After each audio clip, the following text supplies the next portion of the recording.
नमस्कार दोस्तों। यह कहानी उस समय की है जब भारत में सती प्रथा का रिवाज था। कहानी को पूरा सुनना। कहानी अच्छी लगे तो कहानी को लाइक और चैनल को सब्सक्राइब जरूर कर देना। चलो कहानी को शुरू करते हैं। एक गांव में मोतीलाल नाम का एक जमींदार रहता था। उसके दो बेटे थे। बड़े बेटे का नाम विजय और छोटे बेटे का नाम विकास था। दोनों बेटों की शादी हो चुकी थी। जमींदार को लगा कि अब उसने अपनी सारी जिम्मेदारी निभा दी है और उसका जीवन स्थिर और सुखी हो गया है। लेकिन समय ने उसे एक नई मुसीबत में डाल दिया। उसके बड़े बेटे विजय की तबीयत अचानक बिगड़ने लगी। छोटे भाई विकास ने अपने बड़े भाई विजय का इलाज करवाने की पूरी कोशिश की।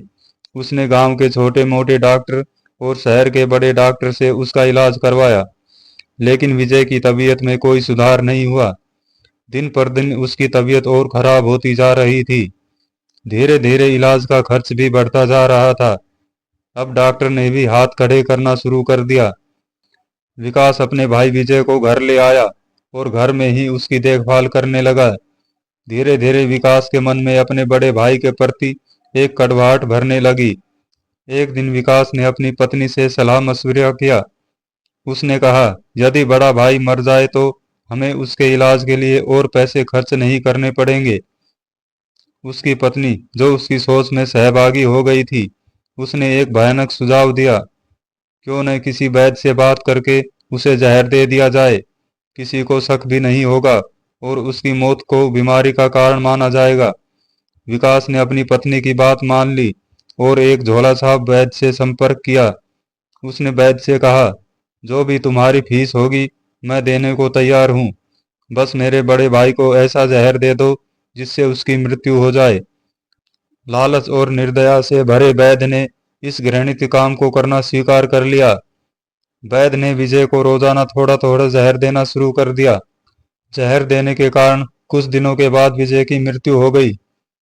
छोटे भाई विकास और उसकी पत्नी ने अंदर ही अंदर खुशी मनाई, यह सोचते हुए कि अब रास्ते का कांटा निकल गया है और सारी संपत्ति उनकी हो गई है। बड़े भाई का अंतिम संस्कार कर दिया गया और समय बीतता चला गया। कुछ महीनों के बाद जमींदार के छोटे बेटे विकास की पत्नी ने एक बेटे को जन्म दिया। परिवार में खुशी की लहर दौड़ गई।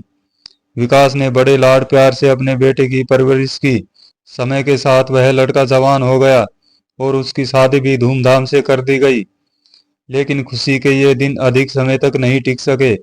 शादी के कुछ समय बाद विकास के बेटे की तबीयत अचानक बिगड़ने लगी। उसके माता पिता ने उसके इलाज के लिए हर संभव कोशिश की। कई वैद्यों से परामर्श लिया गया, शहर के डॉक्टर को दिखाया गया और जो भी पैसा मांगा गया वे देने को तैयार हो गए। अपने बेटे की जान बचाने के लिए उन्होंने अपनी आधी संपत्ति तक बेच दी। लेकिन उसका स्वास्थ्य लगातार बिगड़ता गया। अब वह मौत के दरवाजे पर खड़ा था। शरीर इतना कमजोर हो चुका था कि उसकी हालत देखकर दिल दहल उठता था। एक दिन वह लड़का अपनी चारपाई पर लेटा हुआ था और उसका पिता उसे दुख भरी नजरों से देख रहा था। लड़के ने अचानक अपने पिता से कहा, भैया, अपना हिसाब पूरा हो गया है। अब बस कफन और लकड़ी का इंतजाम करना बाकी है। उसकी तैयारी कर लो। विकास ने सोचा कि उसका बेटा बीमारी के कारण बड़बड़ा रहा है और बोला, बेटा, मैं तेरा बाप हूँ, भाई नहीं। लड़के ने दुखी आवाज में कहा, पिताजी, मैं आपका वही बड़ा भाई हूँ जिसे आपने जहर देकर मरवा दिया था। जिस संपत्ति के लिए आपने मुझे मारा वही अब मेरे इलाज में आधी बिक चुकी है। हमारा हिसाब किताब बराबर हो गया है। यह सुनकर पिता का दिल टूट गया। वह फूट फूट कर रोने लगा और बोला, मेरा तो कुल का नाश हो गया। जो मैंने किया वह सब मेरे सामने आ गया। पर तेरी पत्नी का क्या दोष है जो उसे इस बेचारी को जिंदा जलाया जाएगा। उस समय सती प्रथा चल रही थी, जिसमें पति की मृत्यु के बाद पत्नी को पति की चिता के साथ जिंदा जला दिया जाता था।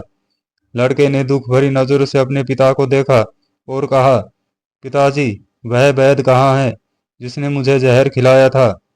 पिता ने उत्तर दिया, तुम्हारी मृत्यु के कुछ महीनों बाद वह मर गया था।